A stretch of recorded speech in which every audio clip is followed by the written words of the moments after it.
Welcome to This Explainer. Today, we're taking a truly captivating dive into the future of transportation. We're looking at the incredible, absolutely world-changing promise of self-driving cars. But, we're going to bypass all the usual hype today. It's a fascinating, complex, and honestly, a slightly terrifying new frontier. We're peeling back the layers to see exactly what is at stake here. Because we are rapidly moving from a world of isolated machines to a highly integrated automated transportation web. With billions, and I mean billions of dollars fueling the shift, understanding the underlying digital architecture has literally never been more critical. We're exploring the hidden digital vulnerabilities lurking right beneath those shiny, futuristic exteriors. Imagine yourself in the back seat of a sleek, self-driving car, just gliding effortlessly through a metropolis, while an AI seamlessly navigates the morning rush hour. It's a really compelling, stress-free utopian vision, right? But that very vision forces us to ask a massive, foundational question. Are our cities truly ready for AI to take the wheel? We aren't just talking about repainting lane lines or fixing potholes here. We're talking about whether our urban infrastructure, our wireless data grids, and our emergency response frameworks are robust enough to support thousands of multi-ton vehicles operating purely on algorithms and edge computing. Preparing for this reality, it requires a complete overhaul of how a city actually communicates with the vehicles inside it. Okay, let's really dive into this.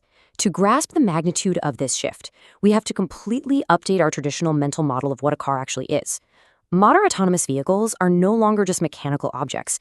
They're essentially computers on wheels, rolling data centers. Think about it. An advanced self-driving car uses a massive array of LiDAR, ultrasonic sensors, complex neural networks, and it's constantly running upward of 100 million lines of code. Just to put that into perspective, that is significantly more code than what's required to operate a modern fighter jet or a passenger airliner. The mechanical components, the axles, the brakes, the steering columns, they're all subservient now to a massive, centralized onboard computer that's processing gigabytes of sensor data every single second. Now, this whole autonomous dream rests on three distinct, highly interconnected pillars. First, you have the artificial intelligence itself, right? The AI making those split-second operational decisions locally. But that local AI cannot function in a vacuum. It requires the second pillar, which is constant, unbroken network connectivity. These sleek fleets gliding through our cities rely on ultra-low latency wireless networks to establish continuous feedback loops. They're engaging in what engineers call V2X, or vehicle-to-everything communication. They're constantly talking to the cloud for real-time traffic updates, they're pinging smart city infrastructure like traffic lights, and negotiating physical space with other vehicles. It's like a tightly choreographed digital ballet, and it relies entirely on an uninterrupted flow of data to keep everyone perfectly safe. Now, what's really interesting about this is that this complete digital transformation exposes a profound vulnerability. We've established that we're dealing with highly sophisticated roaming computers, right?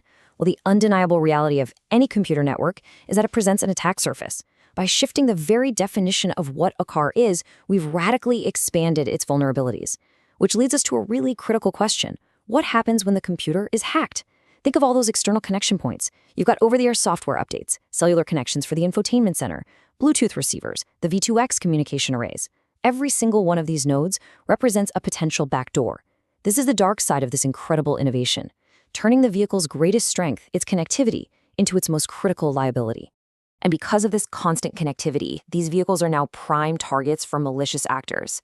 We're no longer just worrying about a thief breaking a window to hotwire a steering column. No way. The threat landscape now includes highly sophisticated individuals and organizations who are actively looking to exploit these complex, intertwined networks. And the motives here? They're as varied as they are alarming. You've got financial opportunists who might deploy ransomware, literally threatening to lock down an entire commercial trucking fleet unless a massive cryptocurrency payment is made. Then you have state-sponsored actors, whose goal might just be geopolitical disruption or data theft. Theoretically, they could leverage the sensors and microphones inside the vehicles to gather behavioral intelligence on a massive scale. Let's walk through how quickly a localized breach could cascade into a full-blown citywide crisis. Step 1 of this hypothetical nightmare involves hackers bypassing perimeter defenses to breach a central fleet network. Imagine the massive digital brain coordinating logistics for thousands of autonomous cabs or delivery vans. Step 2 is where things turn dire. Once inside that management system, attackers could theoretically push malicious over-the-air updates or override local safety constraints. The cars lose all functional control. The brakes, the steering, the navigation, all compromised. And step 3 is the inevitable, devastating result. Widespread urban panic ensues as a major transit artery is instantly gridlocked, blocking emergency responders and transforming a marvel of modern engineering into a massive, uncontrolled hazard. And this brilliantly illustrates a really key point. While a fleet-wide panic is a worst-case hypothetical, the foundational vulnerability behind it is already a reality. It is incredibly important to distinguish between Hollywood science fiction and actual cybersecurity precedent. The ability to exploit a moving vehicle's digital architecture from the outside is an established fact in the security research community.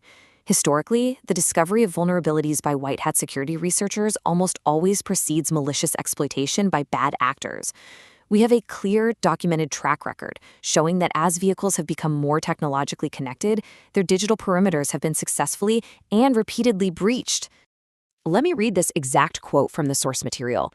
Researchers demonstrated they could take control of a connected vehicle remotely. The context behind this is absolutely required learning for this topic. In a widely publicized demonstration, security researchers didn't just theoretically model an attack, they actually executed one against a Jeep Cherokee traveling at 70 miles per hour on a major highway. They exploited a vulnerability in the vehicle's cellular connection, specifically through its internet-connected infotainment system. From a laptop miles away, they pivoted from the radio directly into the car's internal CAN bus network. They were able to remotely blast the air conditioning, turn on the windshield wipers, and, most terrifyingly, completely kill the transmission right in the middle of traffic. Okay, but before we all swear off cars forever and go back to riding bicycles, let's take a collective breath here, because the tech and automotive worlds are aggressively fighting back. They're forging what we can call the Silicon Shield. The industry is acutely aware of the stakes and is heavily investing in zero-trust architectures for connected vehicles. Essentially, this means moving away from a traditional model where everything inside the car automatically trusts everything else and shifting to a highly compartmentalized security system. They're also actively building collaborative intelligence networks, like the Automotive Information Sharing and Analysis Center, to instantly share threat data across different global manufacturers the very moment a new vulnerability is detected anywhere in the world. So the crucial point here is that cybersecurity experts are actively taking proactive defense measures to ensure these worst-case scenarios remain entirely hypothetical. They're implementing rigorous, multi-layered safety protocols directly into the vehicle's hardware. For instance, engineers are establishing strict air-gapping techniques. This physically and virtually isolates the vulnerable internet-facing infotainment networks from the highly critical drive-by-wire systems that actually control the steering and braking. Simultaneously, AI engineers are building redundant, fail-operable systems. This guarantees that even if a primary network is compromised or suffers a catastrophic failure, a localized, completely isolated backup AI can instantly take over. It safely pulls the vehicle to the side of the road, guaranteeing our reliable future of transportation. The solutions are actively being built, the digital defenses are growing increasingly sophisticated, and the brightest engineering minds are deeply aware of the massive stakes involved. We're literally engineering robust fail-safes for our fail-safes. But ultimately, moving into this new era requires a profound societal shift. We are replacing the illusion of human control with the statistical, heavily guarded superiority of artificial intelligence. As this incredible technology officially rolls out onto our streets and we prepare to permanently hand over the keys, are we ready to trust the silicon driver?